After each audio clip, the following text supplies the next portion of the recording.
હમણાં આપણે બધાને ખબર છે કે અમેરિકામાંથી ખરાબ સમાચાર આવી રહ્યા છે, એટલે કે જે લોકો અમેરિકામાં ગેરકાયદેસર રીતે રહી રહ્યા છે ને એ બધા જ લોકોને ડિપોર્ટ કરવામાં આવી રહ્યા છે. સૌથી પહેલા 104 ભારતીયોને ડિપોર્ટ કરવામાં આવ્યા. તો એની સાથે સાથે હવે સમાચાર એવા છે કે હજુ પણ આગળના સમયમાં 487 જેટલા ભારતીયો છે કે જેઓ ગેરકાયદેસર રીતે અમેરિકામાં રહે છે, બધા જ લોકોને ડિપોર્ટ કરવામાં આવશે. પરંતુ હવે ઓસ્ટ્રેલિયામાંથી પણ ભારતીયો માટે ખરાબ સમાચાર આવી રહ્યા છે. જે લોકો ઓસ્ટ્રેલિયામાં ભણી રહ્યા છે ને એ લોકોના વિઝા કેન્સલ થઈ રહ્યા છે. પણ એની પાછળનું કારણ શું છે?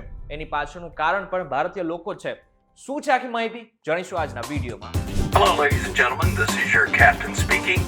We'll be landing in the airport in just a few minutes. What's up guys, welcome to Way to With This and my name is Karan Charotra. હવે જો અહેવાલોનું માનીએ તો અત્યારે ઓસ્ટ્રેલિયન સરકાર જે લોકો ખાસ કરીને જે ભારતીયો ઓસ્ટ્રેલિયામાં ભણી રહ્યા છે ને એના ઉપર ખાસ નજર રાખી રહી છે. સ્થાનિક વિદ્યાર્થી સંગઠનોના જણાવ્યા અનુસાર નિર્ધારિત મર્યાદાથી વધુ કામ કરતા વિદ્યાર્થીઓ હવે અધિકારીઓના રડારમાં આવી ગયા છે. નિયમ અનુસાર ભારતીય વિદ્યાર્થીઓને દર 2 અઠવાડિયે 48 કલાકથી વધુ કામ કરવાની મંજૂરી નથી.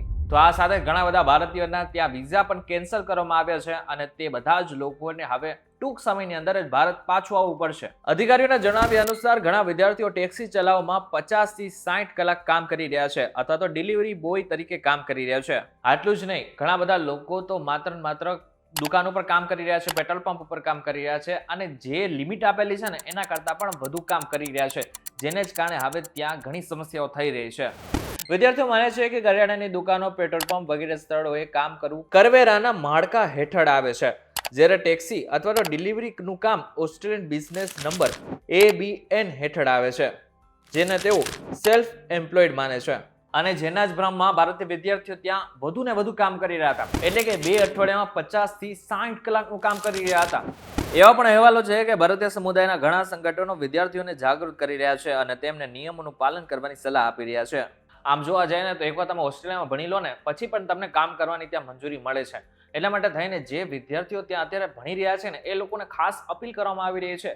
આ સાથે નિષ્ણાંતોનું પણ એવું માનવું છે કે તમને જેટલી લિમિટ આપેલી છે એટલા જ સમયમાં માત્ર કામ કરો અને કમાવો. અને આ બાદ જ્યારે તમે એકવાર ભણી લો છો, આ બાદ તમે આરામથી ત્યાં જોઈએ એટલું કામ કરી શકો છો. અને એકવાર તમે ત્યાં ભણી લો ને પછી તમને કામ ચલાવ રેસિડેન્ટ વિઝા પણ મળે છે અને જે 4 વર્ષ સુધી માન્ય હોય છે, એટલે કે 4 વર્ષ સુધી તમે ત્યાં આરામથી કામ કરી શકો છો અને કમાઈ શકો છો. અને વિદ્યાર્થીઓને એ સલાહ આપવામાં આવી રહી છે કે ખાસ કરીને અત્યારે તમે નિયમોનું પાલન કરવાનું રાખો, કારણ કે અત્યારે એક બાજુ અમેરિકાનો પ્રશ્ન ચાલી રહ્યો છે તો બીજી બાજુ અત્યારે ઓસ્ટ્રેલિયન સરકાર પણ જે વિદેશી વિદ્યાર્થીઓ છે એમના ઉપર કડક પગલાં લઈ રહી છે. આ સાથે મહત્વનું છે કે આગળના સમયમાં હજુ પણ ઓસ્ટ્રેલિયન સરકાર આ બાબતે કડક બને તો કોઈ નવાઈની વાત નહીં. પરંતુ આ બાબતને લઈને તમે શું વિચારી રહ્યા છો અમને જરા કમેન્ટ કરીને ચોક્કસથી કહેજો. વિડીયો થકી જો તમને કોઈ ઇન્ફોર્મેશન મળી હોય તો વિડીયો લાઈક અને શેર જરૂરથી કરજો તથા આ જ ઇન્ફોર્મેટિવ વિડીયોઝ માટે વીટીવી ગુજરાતી.com સાથે જોડાયેલા રહેજો.